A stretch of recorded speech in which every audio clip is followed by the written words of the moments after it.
تو بہتر ہوتا ہے تنظیمی جماعت جس طرح کام کرتی ہے، جو خان صاحب کا ویژن ہے، جس طرح جماعت اسلامی بھی کام کرتی ہے یا ایک زمانے میں ایم کیو ایم کراچی میں، تو اپنی تنظیم کے ذریعے کام کرتی ہے۔ تو میں ہمیشہ اس سوچ کا حامی رہا ہوں کہ میری جماعت بھی تنظیم کو اسٹرانگ کرے، ورکر کے ذریعے کام کرے، نہ کہ میں پارلیمنٹیرین بن جاؤں تو میرا بھائی پتہ نہیں کیا کر رہا ہو، یا میرا چچے کا بیٹا کیا کر رہا ہو، یا پھوپھی کا، اس کو میں لے آؤں اور اس کو میں اپنا اسسٹنٹ بنا لوں، اور وہ ورکر جو میرے ساتھ الیکشن لڑنے کے دن تک تو ایکٹیو تھے، لیکن جب میرے پاس پاور آ جائے تو میں ورکرز کو ایٹ آرمز لینتھ رکھوں اور پھر اپنے خاندان کے ذریعے ترقیاتی کام کروں، اور پورے سسٹم کو اپنے خاندان کے سامنے ایک طرح سے میں ایک خدا نخواستہ ایک لفظ ہے غلام بنا کے رکھوں کہ ہم سے ہی آپ کے کام ہوں گے۔ نو، پاور نیچے آپ ڈسپینس کریں، کارکنوں کے ذریعے کام کریں اور اپنے تحریک انصاف کے ورکرز پہ آپ اعتماد کریں۔ دیٹ واز فور دیٹ، اس حوالے سے میری ایک بات تھی جو روٹین کی ایک چیز ہوتی ہے حلقوں کے حوالے سے۔ کچھ ایسے بھی ہیں جو میں مثال دوں گا، میرا چھوٹا بھائی ہے، اب تو خیر بڑا عرصہ ملاقات نہیں ہوئی، مراد سعید صاحب ہیں، میرے بڑے بھائی ہیں شہریار افریدی صاحب ہیں جو میرے بہت کلوز ہیں، شوکت اسرزئی صاحب کی میں مثال دوں گا، اس طرح بہت سے ہیں، عاطف خان صاحب ہیں میرے دوست بھی ہیں، سینئر بھی ہیں، مجھے اور بھی اس طرح کے لوگ ہیں جنہوں نے فیملی کو زیادہ انوالو نہیں کیا، وہ ورکر کے ذریعے کام کرتے ہیں۔ تو یہ ساری اگزامپلس آپ کے سامنے موجود ہیں۔ تو اس طریقے سے اگر ہم کام کریں تو ورکر کا پارٹی پہ اعتماد ہوگا کہ بھئی ہم صرف زندہ باد مرد آباد کے لیے نہیں ہے، اختیار بھی ہمارے پاس ہے، اور یہی وہ عمران خان کی ویژن ہے کہ اختیار نیچے تک جائے۔ تو دیٹ واز فور دیٹ چیز جس کو ادھر وہ کیا، لیکن بہرحال ہوتی ہے، کنفیوژن بھی ہوتی ہے، مس انڈرسٹینڈنگ بھی ہوتی ہے، لیکن جو اصول ہے وہ اپنی جگہ ہے کہ تحریک انصاف میں موروثی سیاست کی کوئی جگہ نہیں ہے۔ اگر عمران خان نے نہیں کی،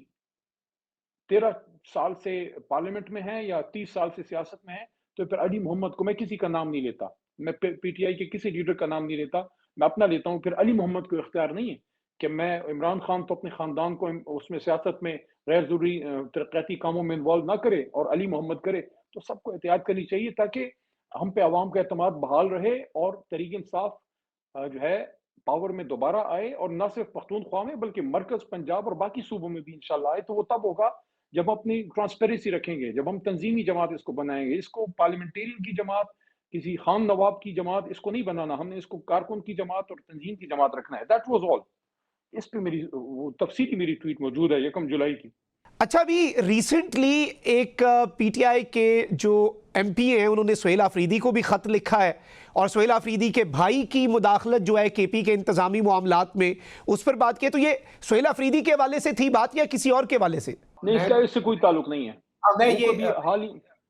اس کے یہ سہیل سے نہیں ہے متعلقہ۔ صحیح، آپ کا نقطہ آ گیا۔ اچھا، اب علی محمد خان صاحب ذرا پی ٹی آئی کی اسٹریٹجی پر بات کر لیتے ہیں۔ ایک کشتی منجدار میں ہے، لیکن پی ٹی آئی کے اندر کوئی کہتا ہے مفاہمت ہو، کوئی کہتا ہے مزاحمت ہو۔ 3 سال عمران خان کو جیل میں ہونے جا رہے ہیں۔ پہلے آپ کہتے تھے کہ رہائی، اور اب آپ لوگ کہتے ہیں کہ رسائی بھی نہیں مل رہی، اور صرف رسائی کے لیے بھی اتنی محنت کرنی پڑ رہی ہے، حکومت وہ بھی نہیں ملاقات کروا رہی۔ تو اسٹریٹجی آخر ہونی کیا چاہیے؟ مختوم صاحب دیکھیں، وہ ایک ہمارے پشتو میں ایک ضرب المثل ہے پختونخوا میں، اس کا مفہوم یہ ہے کہ اللہ کرے مریض کو شفا ملے، چاہے حکیم کی دوا ہو یا ڈاکٹر کی دوا۔ سمجھ آ گئی؟ تو ہمیں ہمارا لیڈر محترم عمران خان صاحب باہر چاہیے، ٹھیک ہے؟ یہ میں اپنی بات تو کر رہا ہوں، لیکن میں عوام کی یا کارکن کی ایک دل کی بات جو میں سمجھوں وہ یہ ہے کہ بھئی ہمیں ہمارا لیڈر زندہ سلامت ٹھیک ٹھاک حالت میں واپس چاہیے کہ وہ اس جماعت کو لیڈ کرے، کیونکہ ماشاءاللہ خان صاحب صحت مند ہیں، ان کے کافی سال اللہ کرے وہ زندہ رہیں، اللہ ان کو زندگی دے، تو ان کے کافی ایکٹیو ایئرز باقی ہیں، تو کیوں ان کو ضائع کیا جا رہا ہے؟ اور یہ حکومت سے بھی سوال ہے، طاقتوروں سے بھی سوال ہے۔ تو اس کے لیے اب کیا طریقہ اختیار ہو؟ کارکن کہتا ہے بھئی خان کو باہر لے کے آؤ، یہ نہیں کہ اپنا نظریے پہ کمپرومائز کرو، سر جھکا کے آنا ہے تو پھر پہلے ہفتے نکل آتے ہیں، وہ نہیں۔ اپنی عزت نفس، اپنے نظریے کو بچا کے بھی کوئی راستے ہوتے ہیں۔ سیاستدان کا کیا کام ہے؟ سیاستدان کا کام ہم کوئی ڈیلر تو نہیں ہے گاڑیوں کے کہ ہم بس گاڑی کی ڈیل کرنے نکلے ہیں کہ کسی بھی طریقے سے کوئی گاڑی ہم نے لینی ہے، زمین کی کوئی ڈیل ہے، نہیں، یہ سیاست ہے۔ اس میں آپ نے اپنا نظریہ بچا کے راستہ نکالنا ہے۔ تو اس میں احتجاج بھی ایک راستہ ہے، مذاکرات بھی ایک راستہ ہے۔ اب میں ڈیسائیڈنگ پوزیشن پہ نہیں ہوں، نہ میں چیئرمین ہوں، میں صاف صاف بات کر رہا ہوں، کارکنوں کے میرے سے گلے ہوں گے کیونکہ وہ سمجھتے ہیں کہ شاید میں کسی پاور پوزیشن پہ ہوں۔ میں خان صاحب کے کلوز رہا ہوں جب وہ باہر تھے، ہاں، کابینہ کا حصہ رہا ہوں، ہاں، آخری رات اللہ نے میرے سے کام لیا، ہاں، اپنا دوزخ جیسی گرمی میں اڈیالہ جیل مردان پشاور کی جیلوں میں تھانوں میں میری راتیں گزری، سارا ہوا، میرے سے ایکسپیکٹیشن تھی، لیکن احتجاج کی کال چیئرمین یا جنرل سیکرٹری دے سکتا ہے، مذاکرات اپوزیشن لیڈر سینٹ یا قومی اسمبلی علی محمد یا شہریار افریدی یا اسد قیصر یا ہم جیسے لوگ جن کے پاس عزت بے انتہا ایم این ایز ہیں، لیکن یہ فیصلہ ہماری، کیونکہ ہم ذمہ دار لوگ ہیں، ہم نے اپنی ان لوگوں کے ساتھ جانا ہے جن کو عمران خان نے ذمہ داری دی۔ اب اگر میں کوئی اعلان کر دوں کہ کل سے میں نکل رہا ہوں، ادھر سے شہریار کہہ دے میں نے جناب ادھر سے نکلنا ہے، جناب میں نے کوہاٹ سے لے کے چل رہا ہوں، تو وہ ایک کیوس مٹ جائے گا۔ اس لیے پارٹی ایک تنظیم ہوتی ہے، ایک سٹرکچر ہوتا ہے، صوبائی صدر، مرکزی جنرل سیکرٹری، مرکزی چیئرمین۔ اب یہ جو ذمہ دار لوگ ہیں، 2-3 سال سے عہدوں پہ ہیں، ان سے توقع ہے عوام کی کہ وہ ایک اچھا منصوبہ، اچھی کوئی پلاننگ، کوئی پریکٹیکل چیز سامنے لے کے ہم ان کے ساتھ ہیں۔ کوئی احتجاج آپ نے پرامن کرنا ہے، علی کو اپنے ساتھ پائیں گے۔ آپ نے مذاکرات، جو کہ میں اکثر کہتا ہوں کہ مذاکرات کیجئے، لیکن فروٹفل مذاکرات، ریزلٹ اورینٹڈ، اس میں اگر آپ جاتے ہیں وی آر ود یو، لیکن کچھ کیجئے۔ اس کے لیے ابھی اس ہفتے میٹنگ ہے، میری بھی اس میں ریکویسٹ تھی، کچھ اور ساتھیوں کی بھی تھی کہ بھی ایک میٹنگ آپ کیجئے، کیونکہ اجلاس ختم ہوئے 2 ہفتے ہونے کو آئے ہیں اور اگلا اجلاس 2 ہفتے بعد ہوگا، تو بیچ میں یہ گیپ میں ہم ایسے تو نہیں بیٹھ سکتے، کچھ نہ کچھ تو کرنا ہے خان صاحب کی رہائی کے لیے۔ اس ہفتے شاید ایک اجلاس ہو جائے، تو اس میں پھر دیکھتے ہیں کہ ہماری جو قیادت ہے وہ ان کے پاس اس وقت آگے کیا لائے عمل ہے، اور ہم بھی اپنی تجاویز دیں گے، اور اس سلسلے میں سسٹرز کی بے چینی بالکل سمجھ میں آتی ہے، ان کی جو ہے کسی حد تک مایوسی بھی ہے، جو سمجھ میں آتی ہے قیادت سے، کہ قیادت شاید اتنا نہیں اچیو کر سکی جو کرنا تھا، لیکن یہ بھی ضرور ذہن میں رکھیے کہ یہ قیادت جیسی بھی ہے کا مطلب یہ ہے کہ ابھی خان کو نکال نہیں سکی، لیکن یہ امتحان سے گزر کے آئے ہوئے لوگ ہیں، جیلیں کاٹ کے آئے ہوئے لوگ ہیں، 50-50 سال کی سزائیں لوگوں کو ہو گئی ہیں، گھر ٹوٹ گئے ہیں، بچے اغوا ہو گئے ہیں، کاروبار بند ہو گئے ہیں، فیملیز ڈسپرس ہو گئی ہیں، ڈسپلیس ہو گئی ہیں۔ میں ایگزامپل دوں گا، لوگ بڑا تنقید کا نشانہ بناتے ہیں۔ میں ایک ایگزامپل دوں گا شیخ وقاص صاحب کی، وہ ابھی تک اپنے گھر نہیں جا سکتے، ان کی بوڑھی ماں ہے۔ میں ایگزامپل دوں گا شہریار خان افریدی صاحب کی، وہ پشتون علاقے سے تعلق ہے، ان کی وائف کو تکلیف جیل، ان کی بچیوں کو روڈ پہ جو ہے نکلنا پڑا گھر سے رات کو، جب وہ سارے معاملات ہوئے، جب ان کی گرفتاری ہوئی، تو اس طرح کی قربانیاں دے کے لیڈرشپ کھڑی ہے۔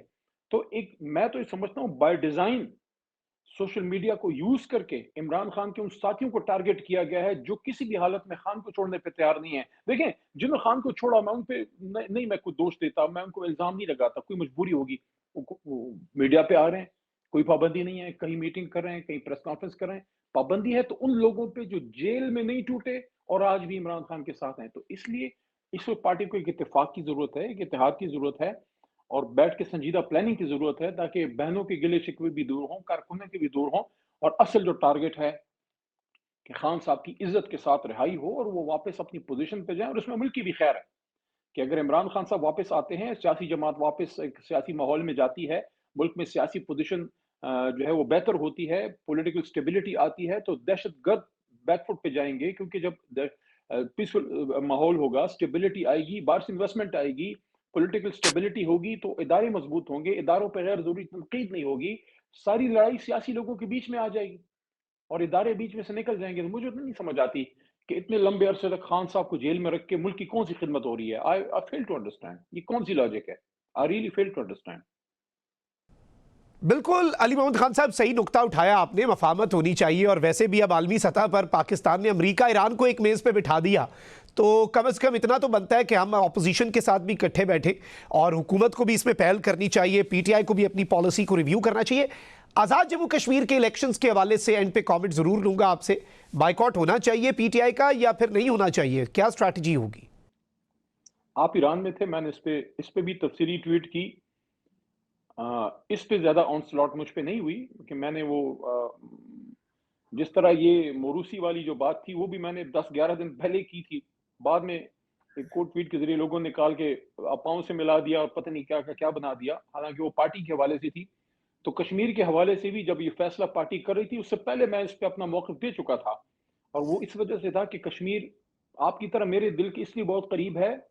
کہ آج سے 11 سال پہلے خان صاحب نے سب سے پہلے مجھے کشمیر بھیجا، میں کمپین کے لیے گیا، ان کے میسج لے کے گیا، پھر میں ہر سال کشمیر جاتا گیا، باغ گیا، مظفر آباد گیا، میں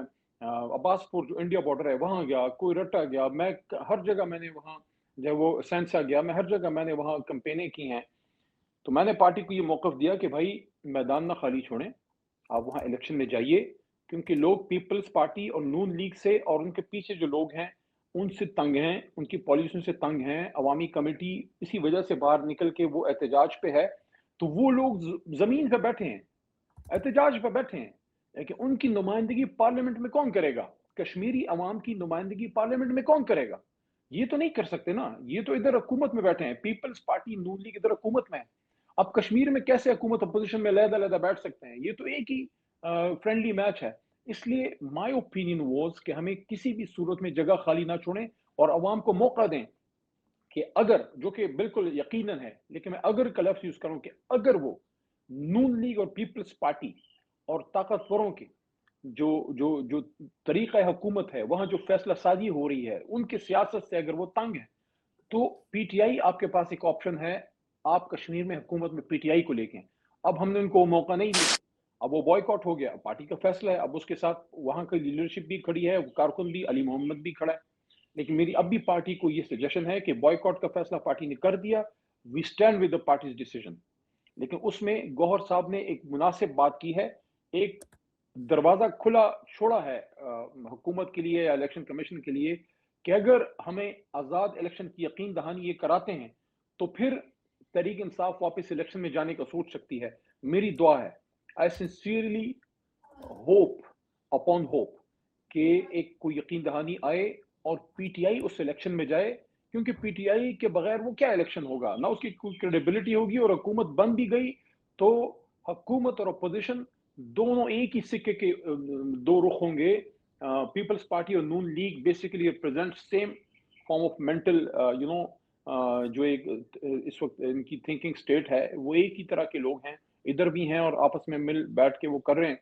تو پی ٹی آئی کو پارلیمنٹ میں وہاں کشمیر میں ہونا چاہیے عوام کی ترجمانی کے لیے، لیکن اس کے لیے نظام کو بھی کچھ کرنا ہوگا۔ اگر وہ اس سسٹم میں کریڈیبلٹی لانا چاہتے ہیں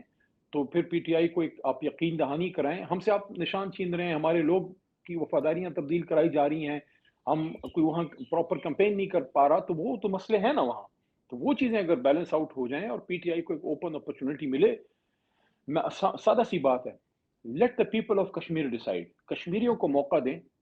کہ وہ فیصلہ کریں کہ ان پہ کس نے حکومت کرنی ہے، عمران خان کی جماعت نے، میاں صاحب کی جماعت نے، یا زرداری صاحب کی جماعت نے۔ اور اس میں ایک بات مخدوم صاحب جاتے جاتے کر چلوں کہ اگر اس ایک بات پہ بھی یہ نظام چل پڑے تو کشمیر جنت نظیر ہو جائے گا، اور وہ کیا ہے؟ 2015 میں Kashmir I S F convention پہ جا رہا تھا، محترم خان صاحب سے میں نے پوچھا کہ خان صاحب میں جا رہا ہوں، وہاں کنونشن ہے نوجوانوں کا، اسٹوڈنٹس کا، تو آپ کا کوئی میسج ہے کشمیریوں کے لیے؟ خان صاحب نے مجھے وہ بات کی جو پھر انہوں نے ہر جلسے میں خود بھی کی۔ خان صاحب مجھے کہا کہ تم جا کے نا، انہوں نے کہا کہ آپ جا کے کشمیری بچوں کو اور کشمیریوں کو کہو کہ عمران خان کہہ رہے ہیں کہ کشمیر کے فیصلے کشمیر میں ہوں گے۔ تو یہ وہ سوچ ہے کہ وہ کشمیریوں کو، عمران خان صاحب ٹرسٹ کرتے ہیں، ان کی جذبہ بالوطنی کو ٹرسٹ کرتے ہیں، اور ان سمجھتے ہیں کہ کشمیر کے لیے بہتر فیصلہ کشمیری خود کر سکتے ہیں۔ تو اگر پی ٹی آئی کو موقع ملتا ہے تو ہم عمران خان صاحب کے ویژن کو وہاں امپلیمنٹ کریں گے کہ کشمیر کے فیصلے کشمیر میں ہوں گے۔ کشمیری کو پتہ ہے نا کہ اس کے لیے بہتر ہے کہ علی محمد کو اسلام آباد میں بیٹھے پتہ ہے کہ میرے کسی مسلمان پاکستانی یا کشمیری بھائی کو مظفر آباد میں یا کوٹلی میں کیا چاہیے، وہ تو اس کو پتہ ہے اس کو کیا چاہیے، تو لیٹ دیم ڈیسائیڈ نا۔ جی، آپ کا نکتہ آ گیا، بہت بہت شکریہ۔ علی محمد خان صاحب ہمارے ساتھ موجود تھے۔ ناظرین اکرام، یہاں پہ وقت ہوا ہے ایک بریک کا، ہمارے ساتھ رہیے، آپ سے ملاقات ہوگی اس بریک کے بعد۔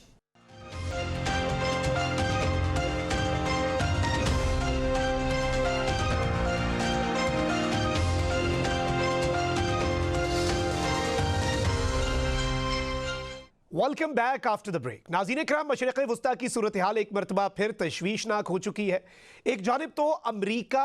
اور ایران کے درمیان جنگ باقاعدہ طور پر دوبارہ سے شروع ہوتی ہوئی نظر آ رہی ہے، تو وہیں دوسری جانب اس جنگ کا ایک ریجنل جنگ میں کنورٹ ہونا، اس کے امکانات بھی نظر آ رہے ہیں۔ آخر یہ معاملہ کہاں پر جا کر رکے گا؟ پاکستان ثالثی کی کوششیں تو کر رہا ہے، لیکن جنگ اس وقت جس مرحلے میں داخل ہو چکی ہے. یوں لگ رہا ہے کہ دونوں فریقین اب کافی آگے نکلتے جا رہے ہیں اور یہاں سے واپسی کیا ممکن ہو پائے گی؟ اسی پر بات کرتے ہیں. پروگرام میں ہمارے ساتھ موجود ہیں ماہر بین الاقوامی امور ڈاکٹر ذوالفقار کاظمی صاحب. سب سے پہلے ڈاکٹر ذوالفقار کاظمی کی جانب آؤں گا. کس طرح سے دیکھ رہے ہیں آپ جو ابھی موجودہ صورتحال ہے اسے؟ کیا اس وقت مذاکرات کے دروازے بند سمجھے جائیں یا نیو نارمل یہی ہوگا کہ بامبس اینڈ ٹاکس یہ پیرلل چلتی ہوئی ہمیں نظر آئیں گی؟ دیکھیے، یہ جو مذاکرات کے دروازے تو ہمیشہ کھلے رکھنے چاہیے. سب سے بڑی بات اس میں جو موجودہ مہم جوئی ہے اس سے اجتناب کرنے کی ضرورت ہے، جبکہ ایک آپ کے پاس وہ تمام صورتحال جو ہے وہ واضح ہو چکی، اور جو جنگ کی صورتحال کے بعد جو ایم او یو اور اس کے بعد جتنی بھی پیش رفت رہی، لیکن یہ موجودہ صورتحال میں یہ یقیناً بہت تشویشناک ہے. لیکن اس میں دیکھیں تو امریکہ میں اب صدر ڈونلڈ ٹرمپ نے یہ تھرسڈے کو انہوں نے خطاب کا بھی اندیا دیا ہے کہ وہ خطاب بھی کر رہے ہیں. اس خطاب میں کہیں گے کہ اس مذاکرات کی بات ہوگی، اس میں ان حملوں کو کے ساتھ دیکھا جائے گا اور اس کے پس منظر وہ کیا کہنا چاہیں گے. یہ اپنی جگہ پہ اس کو کم از کم کچھ نہیں کہا جا سکتا، لیکن یقیناً یہ باتیں جو ہیں وہ اسی طرح کی ہوں گی. تو ملاقات کو تو کسی صورت میں سمجھتا ہوں کہ اپنے کی کوشش دونوں جانب سے نہیں ہونی چاہیے. الٹیمیٹ جو ہے وہ یہی ہے کہ کوئی ڈائیلاگ کے ذریعے سفارتی کوششوں کے ذریعے حل نکالا جائے. لیکن یہ گزشتہ 7 جولائی سے لے کے یعنی 13 جولائی تک کے درمیان میں جو حملے ہوئے ہیں اس سے تشویشات صورتحال پیدا ہوئی ہے. اس میں نئی سامنے آئی ہے، یہ بھی ہے کہ صدر ڈونلڈ ٹرمپ نے یہ جو 20% ٹیرف کی بات کی، یہ بڑا ڈسٹربنگ ہے ایران کے لیے اور یہ ہونا بھی چاہیے تھا. اس لیے کہ جب آپ پہلے جو مذاکرات کر چکے ہوئے تھے جس کے نتیجے میں ایک صورتحال بہتر ہوئی تھی، تو اس میں تو ایسی کچھ بھی شامل نہیں. ایران اس آبی شاہراہ کو جتنی اہمیت دیتا ہے اور دنیا کے پیش نظر اس آبی شاہراہ کی اہمیت جو ہے وہ بھی بہت واضح ہے. لیکن ایران کا موقف جو ہے اس کو صحیح معنوں میں سمجھنے کی ضرورت ہے. اب ایرانی وزیر خارجہ آپ کی نے بہت ایک میں سمجھتا ہوں کہ ان کی اسٹیٹمنٹ کو غور سے دیکھنے کی ضرورت ہے اور سمجھنے کی ضرورت ہے، جس میں انہوں نے کہا کہ یہ ٹیرف کے معاملات ہیں، لیکن یہ دیکھنا ہے کہ اس کے سہولیات فراہم کرنے والا ملک کون سا ہے. وہ ظاہر ہے کہ وہ اپنی جانب اشارہ کر رہے تھے ایران کی جانب، اور امریکہ کو انہوں نے یہ بالواسطہ طور پہ یہ ایک میسج ہے کہ ٹیرف کے معاملہ، اور پھر انہوں نے کہا کہ اس سے ہاربل ریٹ، مطلب یہ کہ اگر آپ دیکھیں تو 20% ان معاملات پہ امریکہ اور 20% کو وصول کرنا چاہتا ہے، اور وہ یہ ہدف جو ہے میرے خیال میں لاجیکل نہیں. اور موجودہ صورتحال میں جبکہ وہ حملوں کی یہ ایک منظرنامہ جو ہے دنیا کے سامنے ایک عجیب سا منظرنامہ ہے، تو اس کے پیش نظر امریکہ کو اب بڑے محتاط طریقے سے ان چیزوں کو لینا چاہیے، لیکن بہت غیر محتاط رویہ ہے، اس میں کوئی شبہ نہیں ہے امریکہ کا. اب یہ جو حملے ہوئے اس میں ظاہر ہے کہ جو یو اے ای کی جانب سے بھی اور قطر کی جانب سے بھی اور جو دوسرے خطے کے ممالک ہیں ان کی جانب سے بھی جو تشویش ہے وہ اپنی جگہ پہ ہے. اور ایران نے بھی ظاہر ہے کہ ریٹیلیٹ کیا، اور ان حملوں کے جواب میں جو انہوں نے اہداف پہ جو امریکی اہداف ہیں ان کے جو فوجی ان کے اڈے ہیں اس سے متعلق جو ہے وہ حملے کی. تو یہ صورتحال تو مذاکرات سے ہٹ کے ہے، لیکن دیکھنا یہ ہے کہ تمام تر تاریخ کو اگر دیکھا جائے، مہم جوئیوں کی تاریخ کو دیکھا جائے، اس طرح کی فوجی وارداتوں کی تاریخ کو دیکھا جائے تو کیا نکلتا ہے بالآخر جو ہے وہ آپ نے کہیں تصفیہ طرف جو معاملات ہوتے ہیں اس کو مذاکرات کرنے ہوتے ہیں، بات کرنی ہوتی ہے. تو اس بات کو لینے کی ضرورت ہے. تو اب یہ دیکھنا یہ ہے کہ صدر اپنے لوگوں سے کیا کہتے ہیں جب وہ تھرسڈے کو بات کریں گے، ان کا خطاب ہوگا اور اپنی امریکی عوام سے خطاب کریں گے، تو اس میں انہوں نے کیا اہداف کو واضح کرنا ہے. ایک جانب تو وہ یہ کہتے ہیں کہ ہم جو ہے وہ صورتحال کو بہتر بنانے کے لیے ان تمام چیزوں سے نکلنا چاہتے ہیں، لیکن دوسری جانب جو ہے یہ وہ تواتر کے ساتھ جو ہے وہ ایک سلسلہ جاری ہے. اس کو روکنے کی ضرورت ہے. اگر دنیا کی معیشت کا معاملہ ہے، دنیا کی امن کی جو خواہش ہے وہ کہیں پس پش ڈالی جا رہی صحیح. ہے، تو اس چیز کو پاکستان کی کوشش آپ نے دیکھا کہ کتنی اہم تھی، تو یہ اس صورتحال میں اس طرح سے دیکھنے کی ضرورت ہے. جی یہ بڑا عام نقطہ ہے. بالکل ڈاکٹر ذوالفقار کاظمی صاحب آپ ہمارے ساتھ ہی رہیے گا. ہمارے ساتھ پروگرام میں دفاعی تجزیہ کار بریگیڈیئر ریٹائرڈ آصف ہارون صاحب بھی موجود ہیں. بریگیڈیئر صاحب، کس طرح سے آپ دیکھ رہے ہیں جو موجودہ صورتحال ہے اسے، اور اس میں جس طرح سے ابھی ہم یہی گفتگو کر رہے تھے کہ کیا امکانات ہیں ابھی بھی ٹاکس کے، کیونکہ الٹیمیٹلی جتنی مرضی جنگ ہو جائے اس کے بعد بیٹھنا تو پڑتا ہے، لیکن یو ایس کی پالیسی اور ایران میں بھی جو سینٹیمنٹ ہے، کیونکہ ہم نے بھی آئی واز ان ایران 5 دن جو وہاں پر سینٹیمنٹ دیکھا، جو سرخ پرچم لے کر 43 ملین لوگ نکلے، تو ایران میں تو سینٹیمنٹ جنگ کا بالکل ہے. اور امریکہ کو اس وقت آخر کیا لگ رہا ہے کہ اس طرح سے کیا ایران سرنڈر کر دے گا؟ دیکھیں جی، یہ جنگ اصولاً تو ہونی نہیں چاہیے تھی. یہ جنگ جو ہے صرف اور صرف اسرائیل کی جنگ تھی، جس میں امریکہ کو دھکیلا گیا نتن یاہو نے اپنے اس کے پولیٹیکل اور ملٹری آبجیکٹیوز کی وجہ سے. اور یہ خواہش جو ہے نتن یاہو کی آج کی نہیں ہے، یہ بہت پرانی تھی. اس نے اپنے مڈل ایسٹ میں زیادہ تر مقاصد جو ہیں وہ اپنی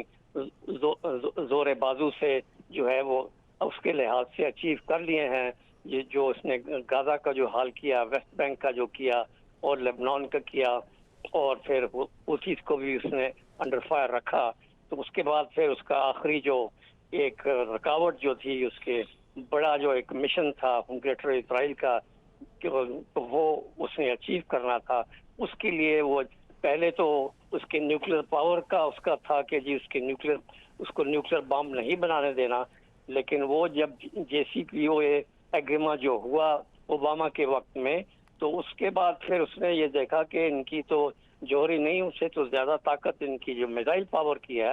تو وہ مجھے زیادہ خطرہ ہے. تو پھر اس نے جو ہے نہ یہ کہ یہ کہا کہ اس کی 0% کے اوپر یورینیم انرچمنٹ کو لائیں، اور دوسرا یہ ہے کہ اس کی میزائل پاور کو بھی جو ہے رول بیک کریں. لیکن یہ جو جنگ تھی، اس میں ان کا پہلا جو سب سے جو ہدف جو یہ تھا، یہ رجیم چینج کا تھا کہ جس طاقت کے ساتھ ہم دونوں، ایک نیوکلیر پاور اور وہ دنیا کی نمبر 1 پاور اور مڈل ایسٹ کی وہ سب سے بڑی پاور مل کے جب حملہ کریں گے، اور وہ پچھلی جو جون کی جنگ سے آج تک جو ہے انہوں نے جس طریقے سے اس کو مزید سینکشنز یہ لگا کے اور اس کی اکانومی کو جو ہے ڈیریل کر کے اور اس کا تمن جو ہے وہ 14-15 لاکھ تک جب یہ پہنچا دیا، تو پھر ان کو یہ ہوا کہ اب اندر جو ہے لوگ وہاں تنگ آ گئے ہیں اور وہ خود جو ہے اس سے جان چھڑانا چاہتے ہیں. اس یہ ریلیجس ایکسٹریمسٹ رجیم سے وہ جان چھڑانا چاہتے ہیں. تو یہ سب سے بہترین موقع ہے، اور ہم ان کی سینٹر آف گریوٹی کو، جو ان کا جو علی خامنائی ہے، اس کو ہم مار دیں گے، IRGC کے کمانڈر کو ہم مار دیں گے، تو وہ ان کی جان یہ نکل جائے گی. اور خاص کر کے جب اتنا بڑا ایک نیول بیڑا جو ہے وہ ہم پرشین گلف میں ڈپلوائے کر دیں گے، اور اتنی زیادہ اس کی جو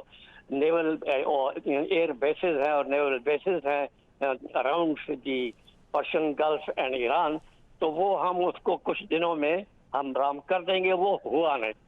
تو وہ اس کے نہ پولیٹیکل نہ کوئی ملٹری آبجیکٹیوز کرے، بلکہ دیکھنے میں یہی آ رہا ہے کہ یہ جنگ ایک قسم کا ایران جو ہے وہ اس نے جیت لی. ان کی اسیمیٹریکل وار، ان کی ریزیلینس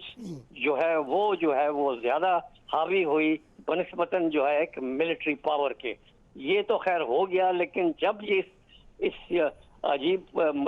مصیبت میں جب پھنسا تو وہ اپنی فیس سیونگ بھی چاہتا تھا، اور یہ اس تاثر سے وہ نکلنا چاہتا تھا کہ میں یہ جنگ ہارا نہیں بلکہ میں یہ جیتا ہوں. میں نے سارے اپنے ملٹری اہداف حاصل کر لیے ہیں، ان کی ہم نے نیوی، IRGC وغیرہ سب کو میں نے یہ ڈسٹروائے کر دیا ہے. اب وہ کسی قابل نہیں رہے، اس لیے میں یہ جا رہا ہوں. اور اس کے لیے پہلی بیٹھک ہوئی، لیکن پہلی بیٹھک جو اسلام آباد میں، جس کو اسلام آباد